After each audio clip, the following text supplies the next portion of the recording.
trusting too much kills you, it's not just a simple phrase or some poetic tragedy, it's a truth that hits harder the more you live through it. It's a quiet assassin creeping into your life disguised as love, loyalty, and faith. You walk into it blind with arms wide open, thinking the world is as kind as the heart beating in your chest.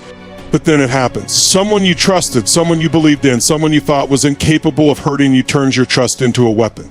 And when they use it, it doesn't just hurt, it destroys. The thing about trust is it's fragile. It's like glass, beautiful in its transparency, but once shattered, the pieces are impossible to put back together the way they were. You can try. You can gather every shard, every memory, every ounce of hope, but it won't be the same. And the person you were before the betrayal, that person is gone. A version of you dies when trust is broken, a version that was soft, that was open, that believed the world was good. What's left is something colder, something guarded, something that no longer trusts so easily. You start to question everything. Was it your fault? Were you too naive, too willing, too blind? Should you have seen it coming? But the thing is, trusting isn't a weakness. It never was. The problem isn't in trusting too much, it's in the people who take advantage of that trust, who see your kindness as an opportunity to exploit. They're the problem, not you. And yet the weight of their betrayal is something you carry. It sits heavy on your chest, in the corners of your mind, in the quiet moments when you're alone with your thoughts. The pain of betrayal doesn't just linger, it changes you. It hardens your heart, makes you skeptical, makes you question the motives of everyone around you. You start building walls, not because you want to, but because you have to. It's survival. It's protection. It's the only way to ensure you don't get hurt like that again. But those walls, they come with a price. They keep the pain out, yes, but they also keep the joy out. They keep the love out. They keep you from feeling the fullness of life because you're too afraid to risk it all again. But here's the truth. Trusting too much isn't what kills you. It's the betrayal that does. It's the lies, the deceit, the manipulation.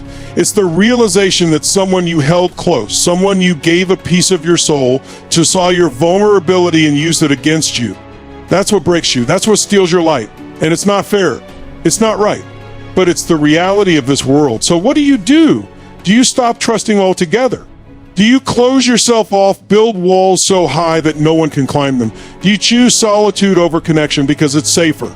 It's tempting, isn't it, to just shut down, to never let anyone close enough to hurt you again.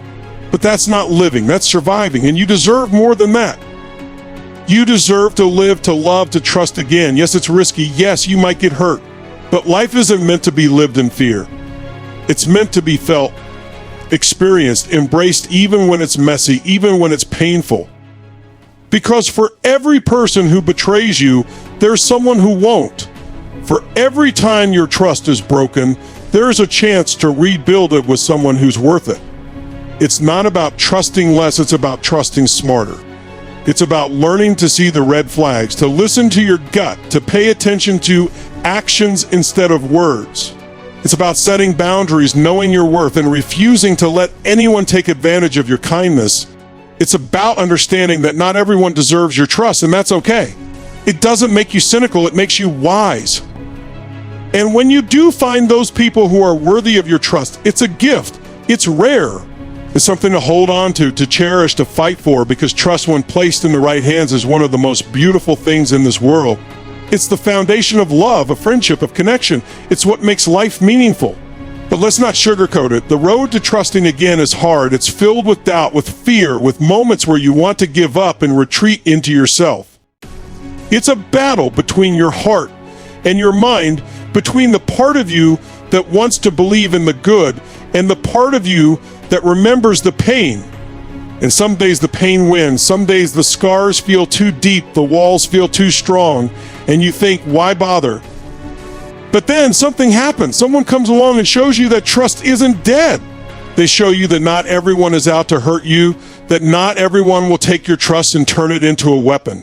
They show you that trust, when mutual and genuine, can heal even the deepest wounds. You learn to trust again, not because it's easy, but because it's worth it. You learn to open your heart, not because you forget the pain, but because you refuse to let it define you. You learn to live, not because you're fearless, but because you're brave enough to face the fear and do it anyway. Trusting too much might kill the person you once were, but it doesn't have to kill who you're meant to become.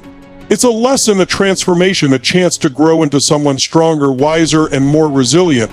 And when you find the balance, when you learn to trust with open eyes and a guarded heart, you'll see that trust isn't the enemy. In this place, trust is. So don't let the pain make you bitter. Don't let the betrayal make you cold. Let it teach you, let it shape you, but don't let it harden you beyond recognition. You're still here, still standing, still capable of love and hope and trust. And that, my friend, is a testament to your strength. Because even after everything, you're still willing to try. You're still willing to risk. You're still willing to believe. And that's not weakness, that's courage. That's what it means to be.